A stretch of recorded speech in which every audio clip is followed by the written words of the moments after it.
News TDP రాష్ట్ర అధికార ప్రతినిధి ఆనం వెంకటరమణారెడ్డి మీడియాతో మాట్లాడుతున్నారు. ఇప్పుడు లైవ్ చూద్దాం.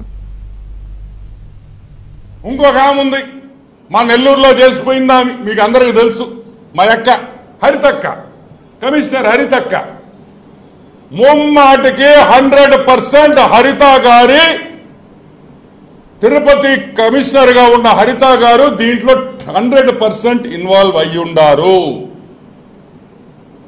హరితమ్మ గారు సొంత తమ్ముడిని అడ్డం పెట్టుకొని కార్పొరేషన్, తిరుపతి కార్పొరేషన్ లో ఏ వర్క్ అయినా సరే, ఏ పనైనా సరే వాళ్ళ కుటుంబ సభ్యులే చేస్తున్నారనేది తిరుపతి కార్పొరేషన్ లో ఎవరిని అడిగినా కూడా చెప్తారు. She is a most corrupt officer అని కూడా నేను మనవి చేస్తున్నా. ఇంకో విషయం, హరిత గారు తిరుపతిదే. ఆమె తిరుపతిలోనే చుట్టుపక్కల ప్రాంతాల్లో ఆమె పుట్టి పెరిగింది.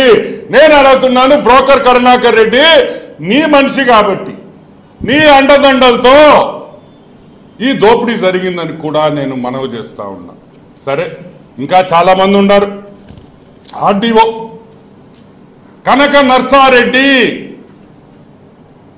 కనక నర్సారెడ్డి సూత్రధారుడు ఈ టీడీఆర్ బాండ్ స్కామ్ లో.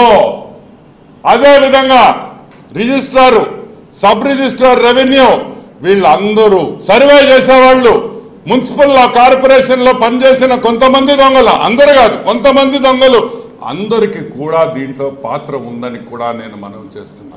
వెంటనే ఎఫ్ఐఆర్ కట్టాలి.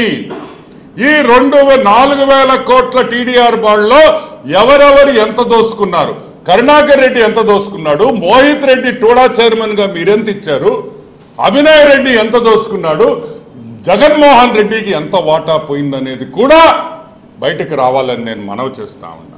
ఎందుకంటే ఇంత పెద్ద స్కామ్ ఇక్కడొక్కడే కాదు, ఇంకోటి కూడా గుర్తుపెట్టుకోండి.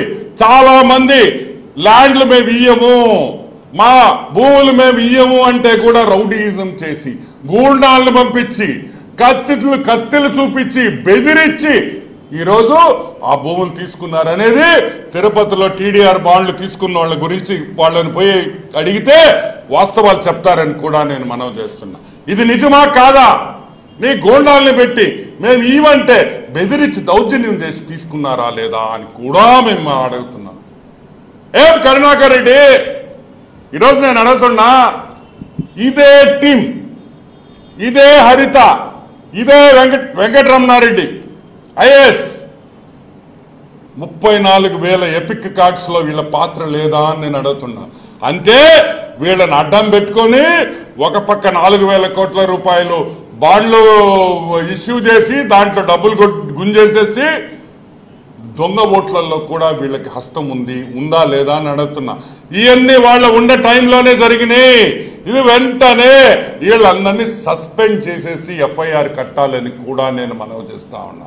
ఈరోజు నేను అడుగుతున్నా, ఈరోజు కరుణాకర్ రెడ్డి నువ్వు ఒక బ్రోకర్, అభినయ్ రెడ్డి ఒక బ్రోకర్ అని నేను చెప్పటంలా, శ్రీలక్ష్మి గారు చెప్తున్నారు, మీ చీఫ్ సెక్రటరీ చెప్తున్నారు. కాబట్టి వెంటనే తిరుమల తిరుపతి దేవస్థానం చైర్మన్ గా రాజీనామా చెయ్యాలి. తిరుమల తిరుపతి దేవస్థానం టీటీడీ చైర్మన్ గా